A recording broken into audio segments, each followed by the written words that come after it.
මෙම ස්නායු ක්ෂත ඒකකයේ ආලෝක පද්ධතිය අනිකුත් කොටස් නෙවෙයි නේද? ආලෝක පද්ධතිය සෝලාර් පවර් බවට පත් කිරීමේ වැඩපිළිවෙල. එතකොට අපි ඒක ඇයි කරන්නේ?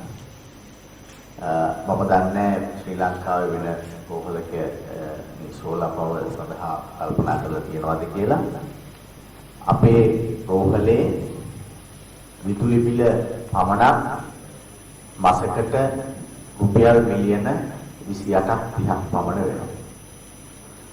එතකොට ඒකෙන් වැඩියම විදුලිය කියලා ගන්න ගොඩනැගිල්ල මේ ගොඩනැගිල්ල මිලියන 28 30න් බිලියන 3ක් 4ක් පමණ මේ ගොඩනැගිල්ලට තමයි වැය වෙන්නේ. එතකොට මේක අති විශාල මුදල් ප්‍රමාණයක්.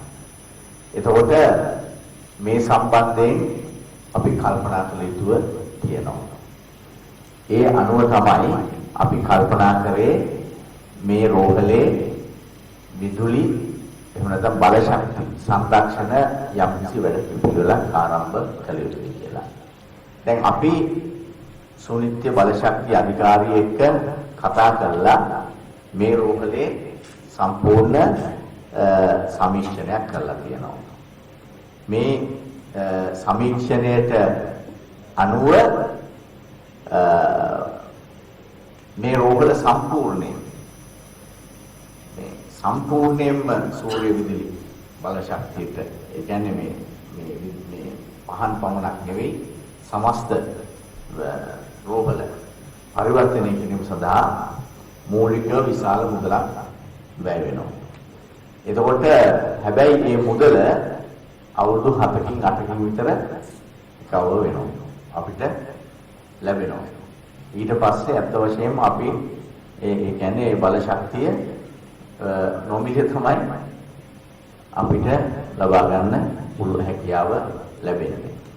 එතකොට මේ සඳහා දැන් අපි ඉදිරියට කල්පනා කරනවා මේ රෝහලේ මාස්ටර් සැලැස්මට අනුව මෙවැනි නවීන ගොඩනැගිලි සඳහා වලට සීමා කරලා මේ සෝලාර් පවර් ක්‍රමයට මේ රෝහල පරිවර්තනය කිරීමේ වැඩපිළිවෙලක්. ඉකෝබව ලංකා ආයතනය වෙනුවෙන් මම කිව්වොත් අපිට එවැනි ස්ථානයකට දෙවැනි දෙයක් කරන්න ලැබීම අපි හිතනවා ඉතාමත්ම වටිනාකමට අමතරව මේක තව විශාල ප්‍රයෝජන රාශියක් අපි අවතීර්ණ වුණා කියන එක.